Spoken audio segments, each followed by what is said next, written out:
श्री स्वामी समर्थ. 15 फेब्रुवारीला रविवारी अत्यंत खास असा दिवस आहे. 15 फेब्रुवारीला महाशिवरात्री आलेली आहे.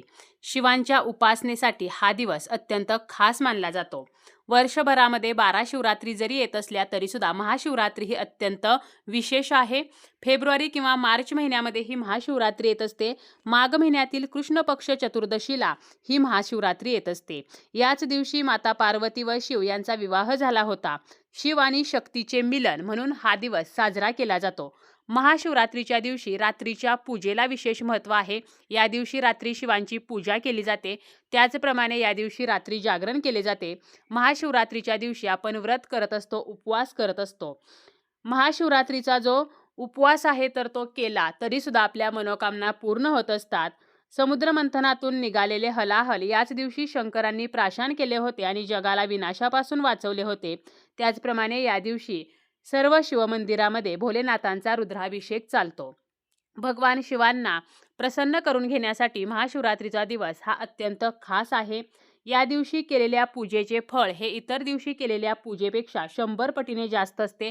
पृथ्वीवरील शिवतत्व हे या दिवशी अत्यंत जास्त प्रमाणामध्ये असते. पृथ्वीवरील सर्व शिवलिंगामध्ये सूक्ष्म रूपाने महादेव हे अवतरलेले असतात. धर्मशास्त्रानुसार महाशिवरात्री ही गंगेच्या थेंबाप्रमाणे पवित्र आणि शुभ मानलेली आहे. याच दिवशी प्रकाशाच्या स्वरूपामध्ये शिव प्रकट झाले होते आणि महाशिवरात्रीचे व्रत केल्याने धनधान्य सुख सौभाग्य यामध्ये वाढ होत असते. महाशिवरात्रीची पूजा ही 4 प्रहरांमध्ये केली जाते. 4 प्रहर यंदा कोणते असणार आहेत आणि या 4 प्रहरांमध्ये प्रत्येक प्रहरामध्ये आपल्याला शिवपिंडीवरती एक वस्तू आवर्जून अर्पण करायची आहे. कोणत्या प्रहरी काय अर्पण करायचं आहे, शिवपूजेचे नियम काय असणार आहेत, कोणत्या वस्तू शिवलिंगावरती चुकूनही अर्पण करू नयेत, अशी संपूर्ण माहिती आपण आजच्या या व्हिडिओमध्ये पाहणार आहोत. व्हिडिओला सुरुवात करण्याअगोदर तुम्ही जर चॅनलवरती नवीन असाल आणि पहिल्यांदाच माझे व्हिडिओ पाहत असाल तर चॅनलला सबस्क्राईब करा.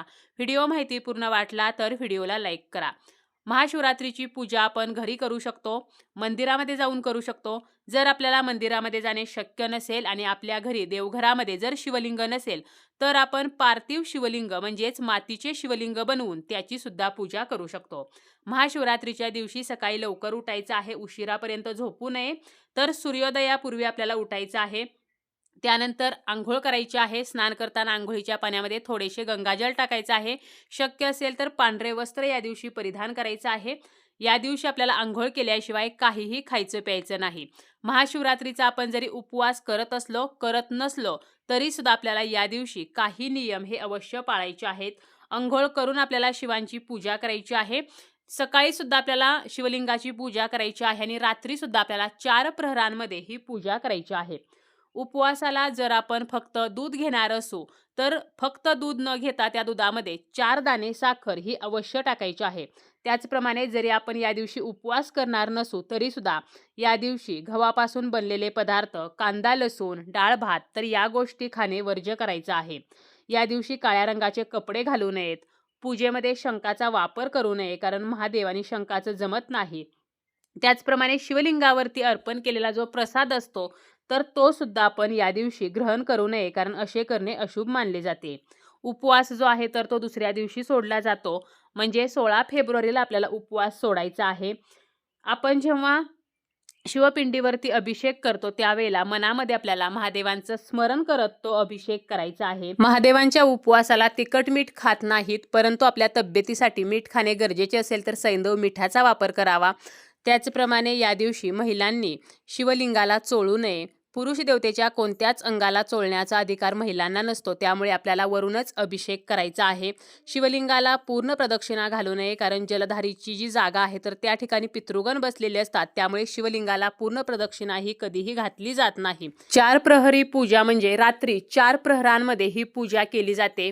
पहिला प्रहर जो असणार आहे तर तो 15 फेब्रुवारीला संध्याकाळी 6:11 ते रात्री 9:22 असणार आहे.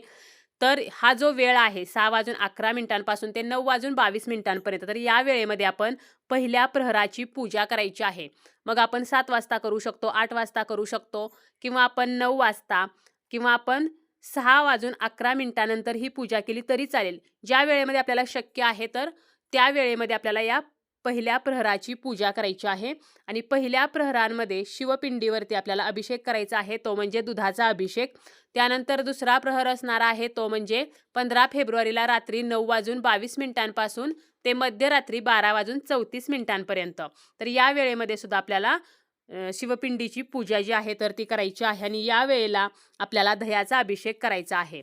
त्यानंतरचा तिसरा प्रहर जो आहे तर तो असणार आहे 16 फेब्रुवारीला रात्री, म्हणजे 15 फेब्रुवारीला जेव्हा रात्री 12 वाजतील त्यानंतर 16 फेब्रुवारी चालू होईल तेव्हा 12:34 ते पहाटे 3:46 हा असणार आहे तृतीय प्रहर म्हणजे तिसरा प्रहर आणि या वेळेमध्ये आपल्याला शिवलिंगावरती तुपाचा अभिषेक करायचा आहे.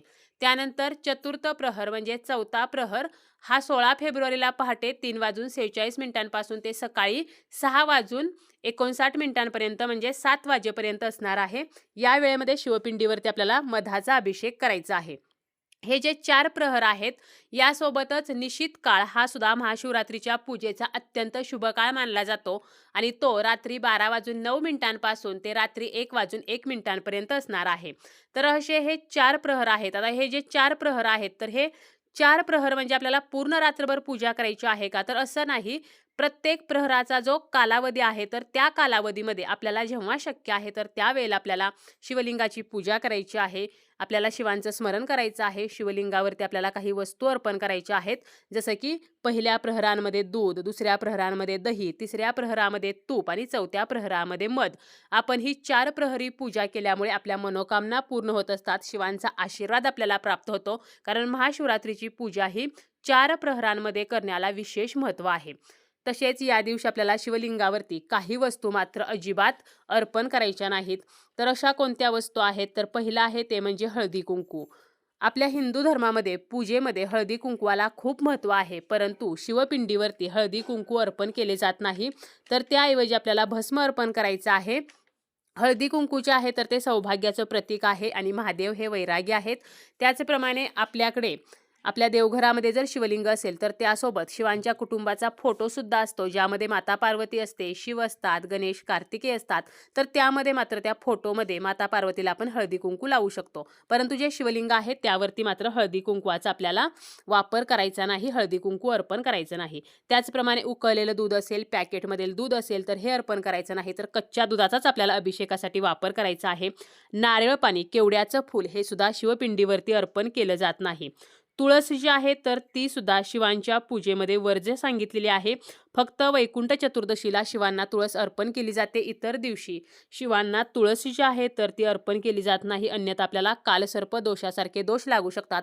त्यामुळे तुळशीपत्र जे आहे तर ते सुद्धा शिवांना अर्पण करायचं नाही.